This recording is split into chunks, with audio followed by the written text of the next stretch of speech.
AP శాసన మండలి సమావేశాల్లో కాంట్రాక్టు ఉద్యోగుల క్రమబద్ధీకరణకు ప్రభుత్వం తక్షణమే చర్యలు తీసుకోవాలని ఎమ్మెల్సీ పర్వతిరెడ్డి చంద్రశేఖర్ రెడ్డి డిమాండ్ చేశారు. గత 20 ఏళ్లుగా ఏపీలో కాంట్రాక్టు ఉద్యోగులు చాలీచాలని జీతంతో ఉద్యోగ భద్రత లేకుండా రెగ్యులర్ ఉద్యోగులతో సమానంగా అధిక పని భారంతో విధులు నిర్వహిస్తున్నారని తెలిపారు.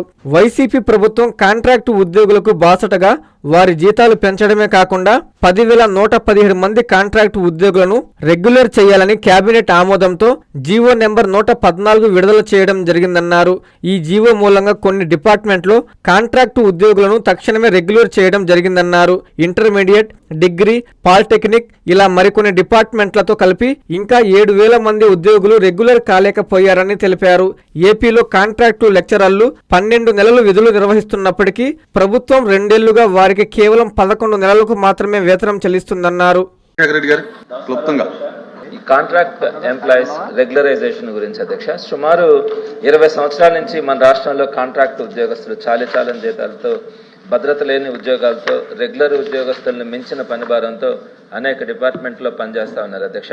గత వైఎస్ఆర్సీపీ ప్రభుత్వం కాంట్రాక్ట్ ఉద్యోగస్తులకు జీతాలు పెంచడం కానీ, అలానే రాష్ట్రంలో ఉన్న అన్ని డిపార్ట్మెంట్లోనే అర్హత కలిగినటువంటి 10,117 మంది కాంట్రాక్ట్ ఉద్యోగులను రెగ్యులర్ చేయడానికి కేబినెట్ ఆమోదంతో పాటు శాసనసభ, శాసన మండలిలో చర్చించి ఏకాభిప్రాయంతో జీవో నెంబర్ 114ను విడుదల చేయడం కూడా జరిగింది అధ్యక్ష. ఈ జీవో విడుదల తర్వాత కొన్ని డిపార్ట్మెంట్స్ లోని కాంట్రాక్ట్ ఉద్యోగులను వెంటనే రెగ్యులర్ చేయడం కూడా జరిగింది అధ్యక్ష. వారు ప్రస్తుతం రెగ్యులర్ ఉద్యోగస్తులుగా కొనసాగుతా ఉన్నారు. కానీ కొన్ని డిపార్ట్మెంట్స్ అధ్యక్ష, ప్రధానంగా మొదటి నుంచి పోరాటం చేసిన ఇంటర్, డిగ్రీ, పాలిటెక్నిక్ కళాశాలల్లోని 4,000 మంది కాంట్రాక్ట్ లెక్చర్లతో పాటు మరికొన్ని డిపార్ట్మెంట్ల వారితో కలిపి సుమారుగా 7,000 మంది రెగ్యులర్ కాకుండా సాంకేతిక కారణాల వల్ల ఆగిపోయారు అధ్యక్ష.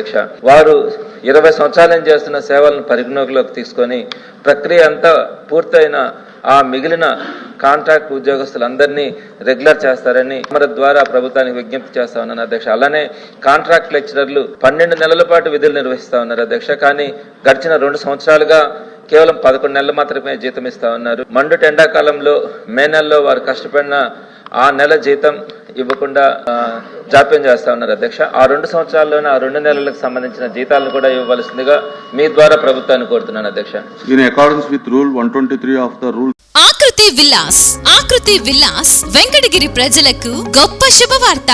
మన వెంకటగిరి పట్టణంలో మొట్టమొదటిసారిగా ధన్యభూమి డెవలపర్స్ వారిచే సహజ సిద్ధమైన ప్రకృతి ఒడిలో 5.5 ఎకరాల విస్తీర్ణంలో అన్ని ఆధునిక వసతులతో మీకు నచ్చిన విధంగా పూర్తి వాస్తుతో విశాలమైన గదులతో 87 లగ్జరీ డూప్లెక్స్ 3 బెడ్రూమ్స్ విల్లాస్ నిర్మించబడుచున్నాయి. మా ప్రత్యేకతలు: విశాలమైన బ్లాక్ టాప్ రోడ్లు, చుట్టూ సోలార్ ఫెన్సింగ్ తో కూడిన కాంపౌండ్ వాల్, కట్టుదిట్టమైన భద్రతా వ్యవస్థ, children's play area, swimming pool, badminton court, basketball court, cricket net practice, విశాలమైన పార్కులు, ఫౌంటైన్లు, వినాయక టెంపుల్ మరియు multipurpose function hall, gym, indoor games కలిగిన క్లబ్ హౌస్. సంప్రదించండి. మా address Akruthi Vilas, opposite to Nagaravanam park, Bharat petrol bunk ప్రక్కన, వెంకటగిరి, తిరుపతి హైవే రోడ్.